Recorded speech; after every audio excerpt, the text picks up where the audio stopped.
রাধে রাধে বন্ধুরা। তো সন্ধ্যাবেলায় চলে আসলাম সন্ধ্যা পুজো করার জন্য। তো সন্ধ্যাবেলায় কিন্তু খুব বেশি একটা ফুল পাওয়া যায় না, তাই যতটুকু পাই ততটুকু দিয়েই পুজো করতে হয়। তো চন্দন ঘষে নিচ্ছি। চন্দন ঘষে ভগবানের কপালে তিলক পরিয়ে দিলাম। অং শ্রী ভগবতে বাসুদেবায় নম, অং শ্রী ভগবতে বাসুদেবায় নম, অং শ্রী ভগবতে বাসুদেবায় নম। তো এই মন্ত্রটা 3বার উচ্চারণ করে ভগবানের চরণে 2টি তুলসীপত্র এবং রাধারানীর হাতে 1টি তুলসীপত্র দিয়ে দিলাম। আর ভগবানের চরণে এখন আমি ফুলও দিয়ে দিলাম।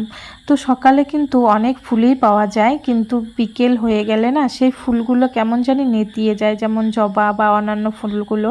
সকালবেলা তাই প্রচুর ফুল ফোটে, ওই ফুল দিয়েই ভগবানকে মন ভরে আসন ভরে পুজো দিতে পারি। আর সন্ধ্যায় যতটুকু ফুল ফোটে ততটুকু দিয়েই পুজো করি। তো যাই হোক, আমার ভগবানকে কিন্তু খুব মিষ্টি এবং সুন্দর লাগছে দেখতে, তাই না? আজ আমি পুজো করেছি আপেল আর আম দিয়ে। তো তোমরাই বলো যে আমার ভগবানকে কতটা সুন্দর লাগছে দেখতে।